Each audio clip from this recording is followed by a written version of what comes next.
के देखो तब बात।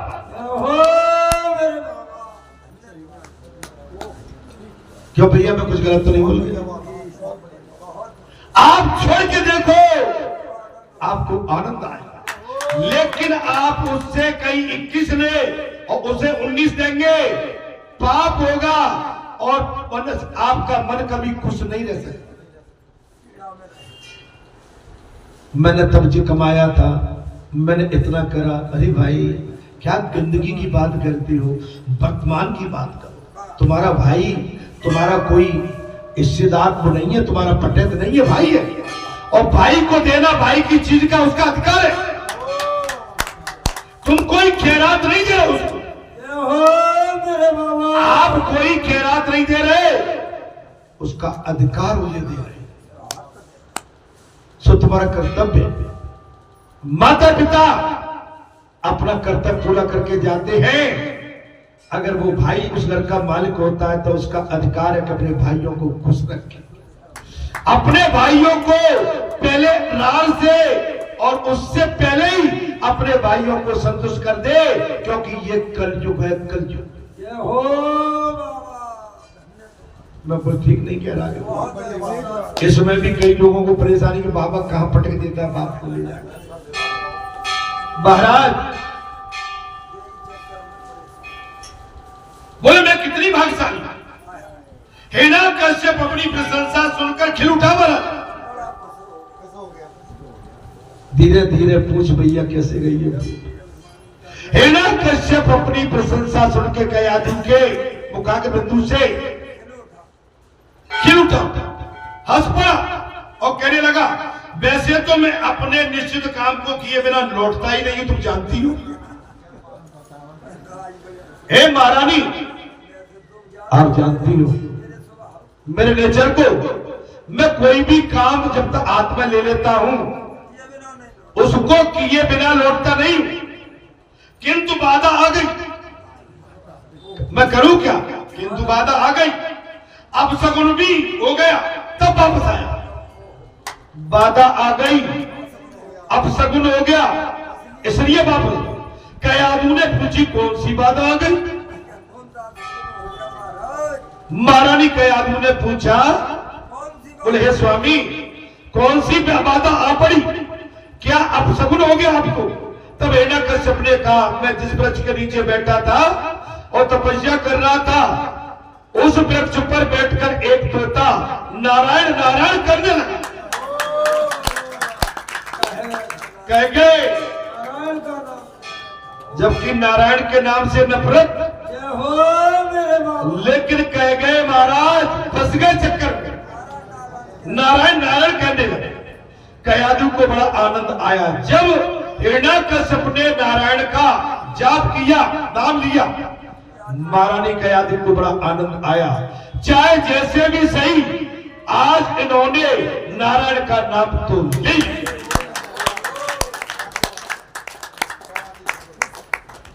चाहे जैसे भी सही, आज नारायण का नाम तो इन्होंने ले लिया, क्योंकि मेरे पति तो बड़ा ही अभिमानी और महाराज नास्तिक है, जो कभी भगवान का नाम लेता ही नहीं, अभिमानी है। जे कयाधु महारानी मन में सोच रही है, नास्तिक है, नारायण का नाम कभी लेता ही नहीं। यदि मैं उन्हें नारायण की धुन जब करने को कहूंगी तो वो नहीं करेगा। महारानी कयाधु कहने लगी, मैं आज इनसे कहीं नारायण के नाम का उच्चारण ध्वनि के लिए बोलती, जाप के लिए बोलती, तो ये नहीं करेंगे। अतः मुझे कोई युक्ति सोचनी पड़ेगी। अभी महारानी कयाधु का मन नहीं भरा है।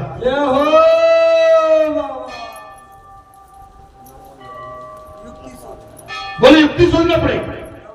अपने पति को पाप वृत्ति से मुक्ति से बचा ले और उसे पाप करने से रोके, वो सच्ची पतिव्रता नारी है। अपने पति को पाप करने से बचा ले और कोई ऐसी युक्ति करके पाप न हो उससे बचा ले, वो सच्ची पतिव्रता नारी है। में आ गई कि नहीं? मेरी माता कहती है मेरा पति दारू पीता फलाना करता। अरे तुम शेरनी हो, शेरनी, तुम शेरनी का रूप धारण कर लो। उसके लिए मैं उदाहरण दे रहा हूं। देखो शेरनी शेर पे सवार है कि नहीं? अरे ये तो तुम्हारे सामने मुन्ना है, मुन्ना। अगर ये नहीं माने ना तुम शेरनी बन जाओगी ना, तो ये तो लल्लू है, लल्लू, मानना पड़ेगा। लेकिन तुम में युक्ति नहीं है, कयादू से सीख लो। प्यार से लड़के नहीं, आजा भैया आज तो तेरे लिए मैंने हलवा बनाया है, आज तो मैंने तेरे लिए बादाम का हलवा बनाया, आज तो मैंने तेरे लिए दही की लस्सी, पटियाला छाप, मेरे बाबा, दही की लस्सी पटियाला छाप, उसमें मलाई और उसमें बढ़िया गुलकंद, मलाई के ऊपर गुलकंद, फ्रिज में रहिए। आज बड़ा लाड कर रही है। देखो सुनो ना, अपना जीवन कितना अच्छा रहेगा, अपन प्यार से रहेंगे। तुम लस्सी पियो, दारू क्यों पीती? दूध पियो, दलिया पाओ, मैं बादाम का हलवा बनाऊंगा तुम्हारा। दारू वालों का साथ छोड़ दो। दारू तुम्हारे शरीर को चुन जाएगी, तुम्हारा नाश कर देगी, तुम्हारा विनाश कर देगी, तुम्हारे शरीर को गला देगी, तुम्हारा पतन हो जाएगा। हमारा कुल खानदान मदरा पान के लिए नहीं है, तुम्हारे लिए मैं डेली रबड़ी बनाऊंगा, मक्खन खिलाऊंगा, बादाम का हलवा खिलाऊंगा। देखो लेकिन पिया देख तो बड़ा फिरा को पी के नहीं पड़ेगा तो पुत्र चिड़ेगा, क्या बन जाओ क्या? हाँ? अरे भाई इनकी नबज तुम समझो ना। मैंने उस दिन वो हमारे सांसद जी आए थे तो मैं एक ही चीज कही थी, तुमने सही नबज पे हाथ रखा, तुमने सनातन की नबज पे हाथ रख दिया। मैंने यही बात कही। अरे भैया पति की नबज तुम्हारे हाथ में है, तुम पागलों की तरह रोती फिरती हो, बाबाओं के पास जाती, बाबा का कर देंगे, बाबा का फुटिया दे देंगे, कजूरी करेंगे। ओ मेरे बाबा, बाबा तो तुम पे से पूजा का पैसा ले लेंगे बाबा, और पूजा के पैसा लेके तुम्हें पतो ना ने कि बाबा पूजा के पैसा से पौवा बाबा। हाँ बच्चों, अरे तुम ही बाबा हो, ये बाबा का भूत, तुम भूतनी बन के उतर। ये बाबाओं का भूत, तुम तो भूतनी बन जाओ। तुम भूतनी बनोगे ना जब तुम्हारे बाल बाल जो खा खा करोगे ना, तो देखो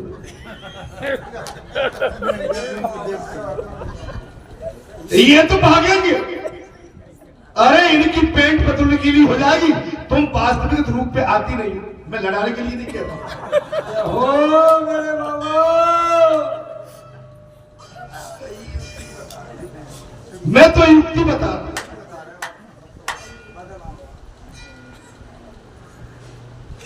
जी हम तुम जोड़ी से एक डोरी से चाहिए कहा ए हजूर, हम तुम जोड़ी से बंधे एक डोरी से चाहिए कहा ए हजूर। ये युक्ति है, प्रेम से कहिए, क्षमा करना भाई, मेरी बातों का बुरा मत मानना, मैंने चुड़ैल बनने के लिए नहीं कहा, क्षमा करना। इनका भूत कैसे उतार सकते हो? इनकी नबज आप अच्छी तरह से जानते हो। हमारी नबज को आपकी जो भी धर्म पत्नी होगी वो बड़ी बात है, क्या देवता की कैसे पूजा करें? ओ मेरे बाबा, राकेश तो बिल्कुल सही चल रहा है ऐसा। हाँ महाराज, नहीं दया है, परम दया, माने ऐसी दया परमात्मा सबके दिल में। अर्थात महाराज आज जैसा पति मुझे मिला, हिरण्याकश्यप अपनी प्रशंसा सुनकर हंस पड़ा। वैसे तो मैं अपने निषिद्ध काम के लिए लौटता नहीं हूं, किंतु क्या करूं, लौटना पड़ा। कैसे? बोले 125 वृक्ष के नीचे में बैठा था, क्या करता था? नारायण नाम। लेकिन अभी कयाधु इससे संतुष्ट नहीं। कयाधु को बड़ा आनंद आया कि जैसे भी हो ठीक है, इसने जाने अनजाने में नारायण का नाम सुना। अपने पति को पाप वृत्ति से मुक्त कराने के लिए वो पत्नी ऐसे काम करे, वही सच्ची पत्नी। पति को धर्म परमात्मा के मार्ग में ले आए। पत्नी अपने पति को धर्म के मार्ग में ले आए। वो पत्नी, वो धर्म पत्नी है, वो पत्नी धर्म पत्नी है। अजय पति को पत्नी ही धर्म और मोक्ष के मार्ग में ला सकती है, और कोई नहीं, और कोई नहीं। ये मेरी बात पे अभी सिर लगा दो। बोलो सच्चे दरबार। अब तो बाबा के चक्कर में नहीं पड़ोगे। फिर सुन लो, भगवान सुखदेव ने कहा, राजन पत्नी ही धर्म पत्नी ही अपने पति को धर्म के मार्ग पर ला सकती है, और कोई नहीं। बाबाओं के पास मत जाना पूछने। अगर तुम चाहोगी तो आप अपने पति को धर्म के मार्ग पर ला सकती हो, मोक्ष के मार्ग पर ले सकती हो। कयाधु ने सोचा कि ये बड़ा अच्छा अवसर है। सब कयाधु ने सोच लिया इस समय अच्छा मौका है कि इस बहाने मैं अपने पति से बार बार भगवान का नाम उच्चारण तो करा सकूं। वो चाहती है कि उसका पति महाराज सुधर जाए। वो चाहती है कि उसका पति इस समय जो अभिमानी है, क्रोधी है, राक्षस वृत्ति है, इससे सुधर जाएगा। भोजन आदि से निवृत्त होकर सैन के समय अपने पति के चरण सेवा करने लगे।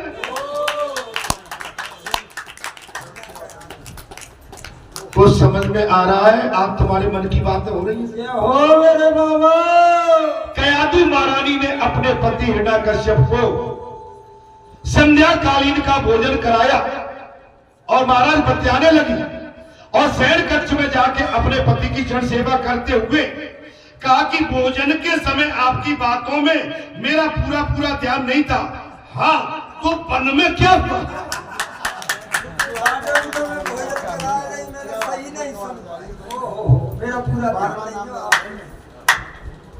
दिन में तो मैं भोजन बना रही थी, भोजन पका रही थी, और मेरी बातचीत आपसे जरूर हुई, लेकिन सही बताओ वन में हुआ क्या?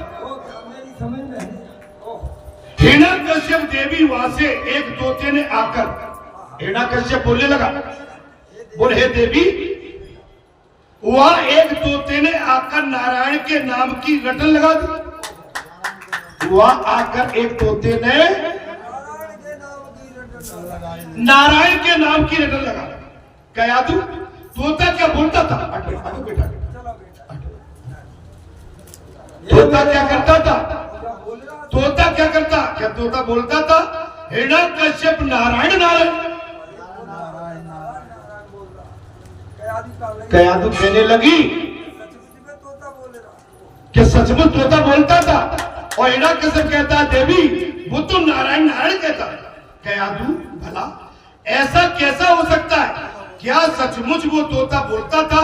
हिरण्याकश्यप ने कहा वो नारायण नारायण बोलता था।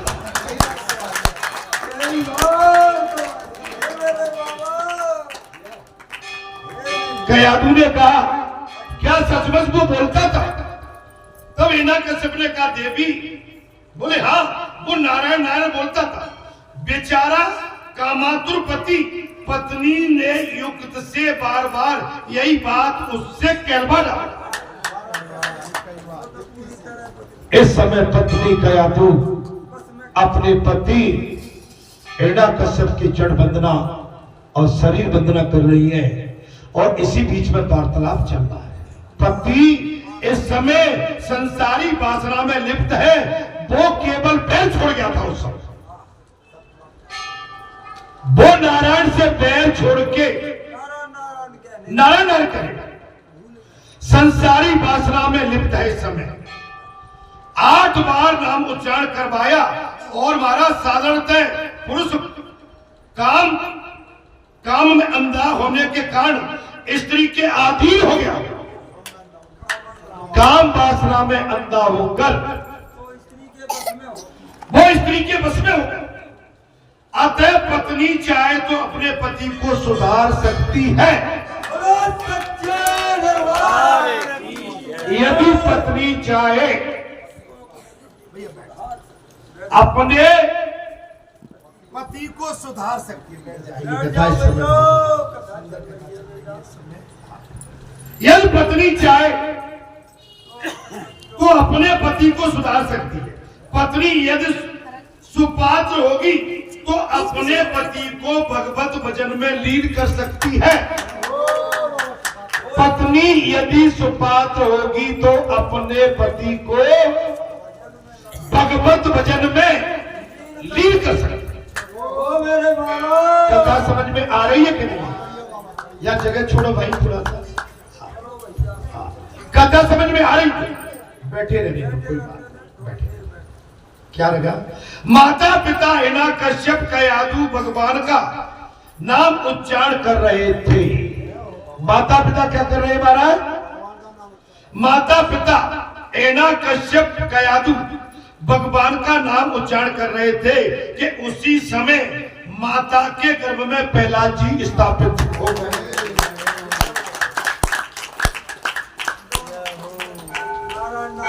दोनों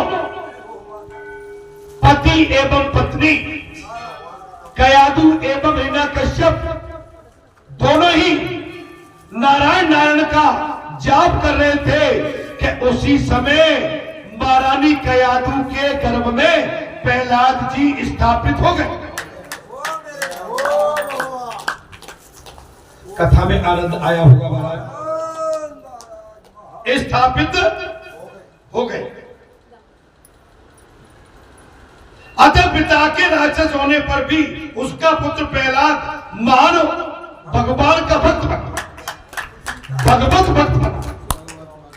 अगर ईश्वर का जाप किया जाए अंतिम समय पर, मैंने अभी आपसे सवेरे क्या कहा था, कितनी भी संसार की मराई ठुकाई पड़े लेकिन अपनी कथा को न छोड़ पाए, अपने सदमार्ग को न छोड़ पाए, धर्म मार्ग को न छोड़ पाए, अपनी दिनचर्या को पूजा अर्चना को न छोड़ पाए। हमको संसार कितनी भी यात्रा पेदरा दे, हम एक बार संसार को छोड़ सकते हैं लेकिन भगवान को नहीं। हम एक बार संसार को छोड़ सकते हैं लेकिन लेकिन लेकिन लेकिन लेकिन हमारे संसार बड़ा नहीं है हमारे ईश्वर से, संसार बड़ा नहीं है हमारी साधना से, संसार बड़ा नहीं है हमारे त्याग बैराग भजन से, संसार बड़ा नहीं है हमारे सेवा भाव से। लेकिन लेकिन लेकिन हाँ, इसलिए क्यों आंखें पथराई? हाँ, ये तो माने बताता महाराज। रात को बड़े मोड़ा को ब्याह हो 8-9 बजे भैया ठाट बैठे हैं, कोई बजे मोड़ा हो गए बामर, हमें पता नहीं है क्या होगा, तुम जानो। अब कक्का काकी दादा भैया बदे हमें अपनी ड्यूटी पर पहुंचना है। महाराज अगर भगवान को छोड़ दिया संसार के लिए तो भगवान बहुत लंबी फिर अपनी छुट्टी बनाने चले जाते हैं, फिर भगवान लौट के नहीं। अरे बेदर्दी, मैं तो कब से आस लगा के बैठी थी या बैठा था, मैं तो कब से आस लगा के बैठी थी या बैठा था। मोबाइल बंद दीदी, कृपया करके मोबाइल बंद। हाँ, नो यार ये नहीं होता, या साथ बैठना है बिल्कुल। बोलो सियापति रामचंद्र की जय। या शांति से प्लीज मोबाइल बंद करके रखें, मैं कथा में अपने आप को भी नहीं माफ करता हूं। कथा माने मेरी डोर। इस समय जिसके लिए मैं कथा कह रहा हूं, मेरा तार भाग जुड़ा हुआ है और कथा में मैं किसी भी तरह का बिगड़ नहीं चाहता। महाराज, मैं एक ही बात करूं, जो संसार के लिए अपने धर्म को, अपने भजन को, अपने वैराग को छोड़ देते हैं, फिर भगवान उनके पास लौट के नहीं आते। बोलो सच्चे दरबार की जय। अरे हमारे बगैर कौन सी दुनिया लुट जाएगी? हम भी खेत कल्याण वाले हैं। अरे हम भी, आप सभी आस औलाद वाले हैं। अगर सब आस औलाद खेत कल्याण के लिए भागे तो यह बैठ के सुनेगा, सुनाएगा।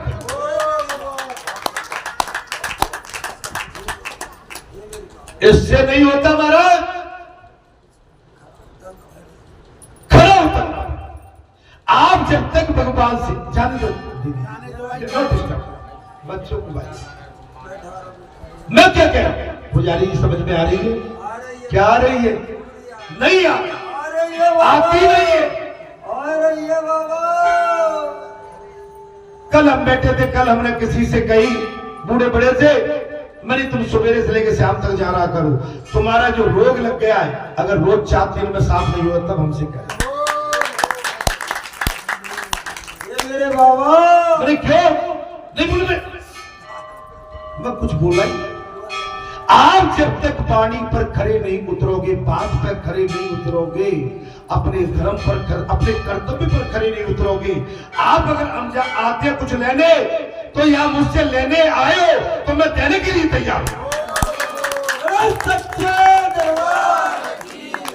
लेकिन आपको लेना आता ही नहीं। मैं क्या, आप अगर यहां लेने आए हो तो मैं हाथ उठा के कह रहा हूं, दोनों हाथों से मैं देने बैठा। लेकिन लेने नहीं आए हम, या केवल हम समझाने आए। और समझदार को समझाना नादा नहीं, समझदार को समझाना क्यों? हम तो बंदर जो ठहरे, हमें समझाने वाला इस संसार में है कौन? हम बंदर जो ठहरे, हमारा धर्म, हमारी जाति बानर, हमारा को समझाने वाला कोई है ही नहीं सिवाय राम के। हम और किसी को जानते भी नहीं।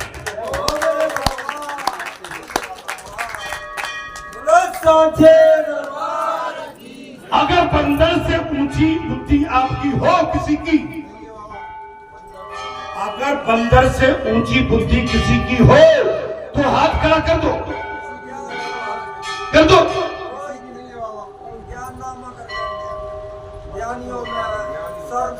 ज्ञानी योग के भी महाज्ञानी है। कह रीच पथ सुन हनुमाना, अरे काच प्रसाद रहो बलवाना, पवन तने बल पवन समाना, बुद्धि विवेक विज्ञान था। ये वेदों के भी वेद है। जहां बुद्धि छोटी पड़ जाएगी, यहां तो लेने आ जाओ। उनसे ये कहो, बोले हे नाथ, हे राम भक्त हनुमान, तुझसे राम भी पूर्णी नहीं हो पाए तो ये संसार कैसे पूर्णी हो पाएगा? तुम तो संकट मोचन हो। तुमने इस संसार के संकट हरने का संकल्प लिया है। संपूर्ण संसार के संकटों का हनन करने के लिए हम भी उसी कतार में खड़े हुए, हम भी उसी कतार में खड़े। कोई नहीं जानत है जगह में कब संकट मोचन, इसलिए इनसे ऊपर मत कभी चले जाना। भगवान श्री रघुनाथ ने भी कह दिया था, अगर हनुमान तुझे देने के लिए संसार में मुझ पे कुछ है, इनको देने की क्षमता तो केवल माता जानकी में थी, दे दिया। महाराज आज से बिना के दाता और असबर करो बहुत रघुनायक छो। मैंने सब कुछ दे दिया परमात्मा। मैं आपसे यही कहता हूं कि इनसे तो केवल प्रेम से बोलो, इनको सीताराम सिखा। महाराज राम रसायन तुम्हारे पासा तो सदा रहो रघुपति के दास। भैया जी क्या करे, उठो बेटा, तुम भी इनके बच्चों के साथ बन बैठो बैठो। अरे उनको जल्दी नहीं, गलत है भाई, उनको मत।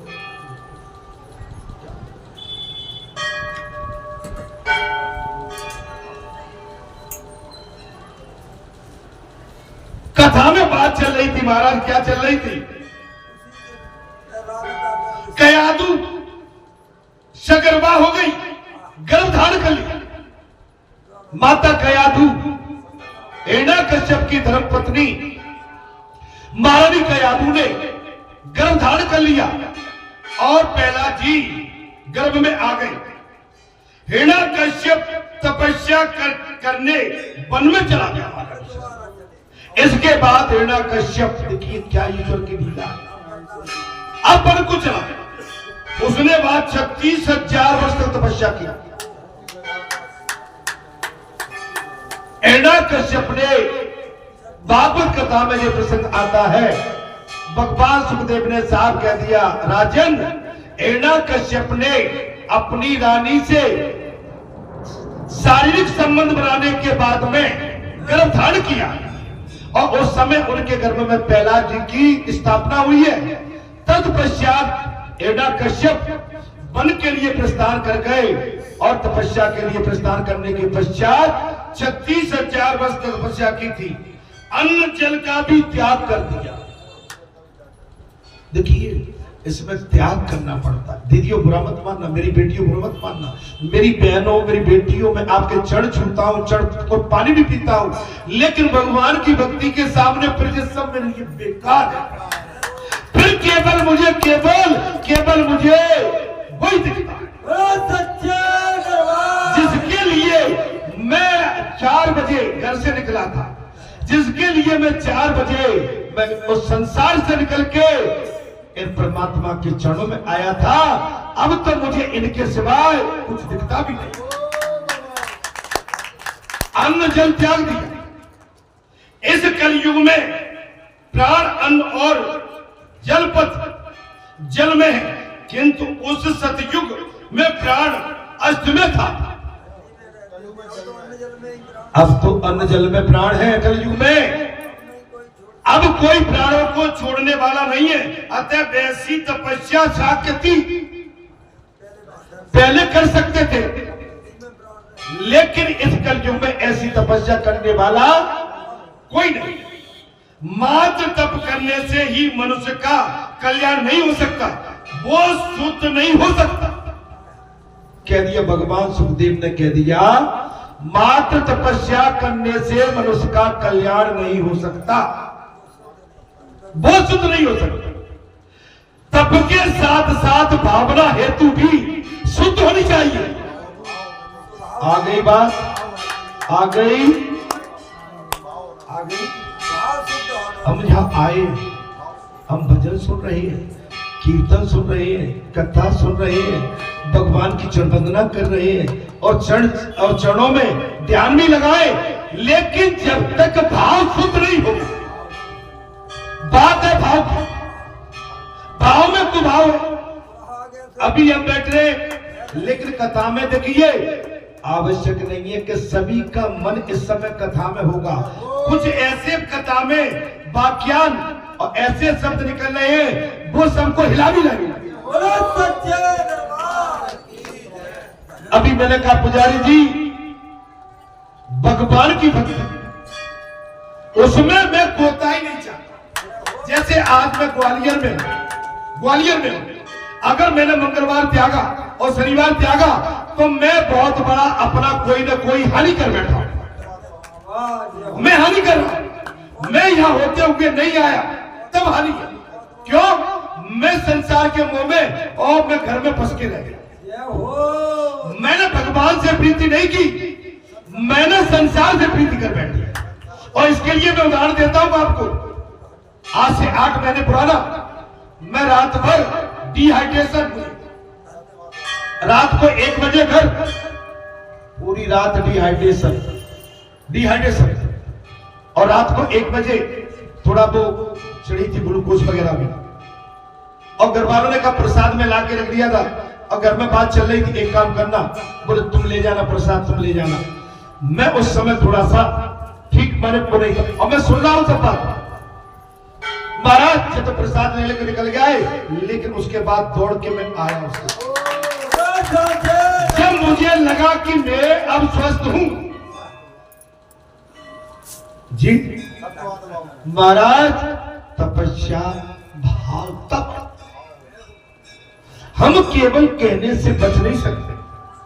काम किसके लिए नहीं है? काम संसार सबके लिए, लेकिन संसार उतना लाभान्वित नहीं करता। मैं एक बात है, अगर कथा में ये बात आज नहीं निकलती, यदि हम सब साफ सुथरे बैठे हैं, तो मैं आज कह रहा हूं आप पे किसी पे लागू नहीं होगी। अगर हम इसमें साफ सुथरे नहीं है कोई भी, तो लागू।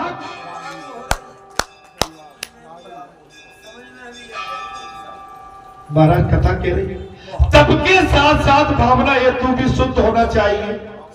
अच्छा अभी करते क्या है, देखो महाराज ये नहीं कहना चाहिए, कह दी बात, अब इसकी बात को मैं छिपा जाऊं।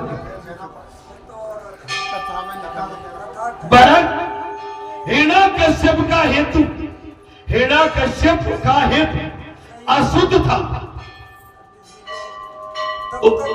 तप तो कर रहा था, लेकिन किसके लिए? द्वेष, भगवान से द्वेष करने के लिए। मैं अमर हो जाऊं और मुझे इस संसार में कोई बात न सके। उसका लक्ष्य क्या था? कल्याण के लिए नहीं, वो निजी अपने कल्याण और अपने अमर होने के लिए, और भगवान से मुझे युद्ध करना। संकल्प क्या था? भगवान विष्णु से युद्ध करूंगा, मैं अमर हूं। दुर्योधन ने भी विष्णु याद किया था, मारे दुर्योधन ने भी विष्णु यज्ञ किया था महाराज, किंतु वो धन तो पाप में था। यज्ञ तो किया लेकिन वो धन पाप में था। यदि योग की साधना करते हुए योगी का हेतु अशुद्ध है, तो निश्चित उसका पतन ही होगा। भले ही तपस्या और भाव अशुद्ध है तो पतन हो। आप समझ लेंगे, माने हमको एक दिन में लाभ नहीं मिलता। अभी कल एक सज्जन बैठे थे, वो मुझसे जुड़े थे लंबे टाइम से, लेकिन मैं देख रहा था वो काफी लंबे टाइम के बाद आए मेरे पास, 4-6 महीने के बाद। क्यों आए? उनका स्थानांतर हो गया। वो आते मालनपुर में ही है,